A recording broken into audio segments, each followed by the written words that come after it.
একদিন এক রাজা ছিল, যার নাম ছিল রাজা বিক্রম। রাজা বিক্রম ছিল খুবই বিচারবান, সদাগুণ এবং সবার মধ্যে তার রাজ্যে সবাই সুখী ছিল। তবে একদিন তার রাজ্যে একটি সমস্যা দেখা দিন। রাজ্যের সব মানুষ একে অপরের সাথে ঝগড়া করছেন। রাজা বিক্রম চিন্তিত হয়ে গেলেন এবং সিদ্ধান্ত নিলেন তিনি তাদের সমস্যা সমাধান করবেন। রাজা একটি বড় সভা ডাকলেন এবং সেখানে রাজ্যের সব শ্রেণীর মানুষকে আমন্ত্রণ জানালেন।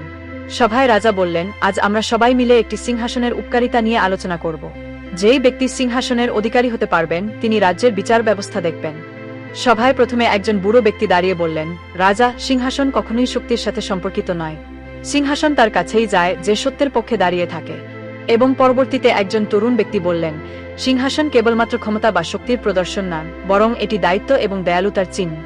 রাজা বিক্রম শুনে বুঝলেন যে সিংহাসন আসলে শুধুমাত্র শাসন বা ক্ষমতার প্রতীক নয়, এটি ভালো পরিচালনার, সহানুভূতি এবং ন্যায় বিচারের প্রতীক। তারপর রাজা সবাইকে বললেন, সত্যি সিংহাসন শুধু শক্তির জায়গা না, এটি দয়ালু ও সৎ হৃদয়ের একটি প্রতীক। এভাবে সিংহাসনের গুরুত্বপূর্ণ শিক্ষা সবাই বুঝতে পেরেছিল এবং রাজ্যের শান্তি ফিরে এল। গল্পটির শিক্ষা, সিংহাসন বা শক্তি কেবল তখনই প্রকৃত মূল্য পায় যখন সেটি সৎ, ন্যায়সঙ্গত এবং সহানুভূতির সাথে ব্যবহৃত হয়।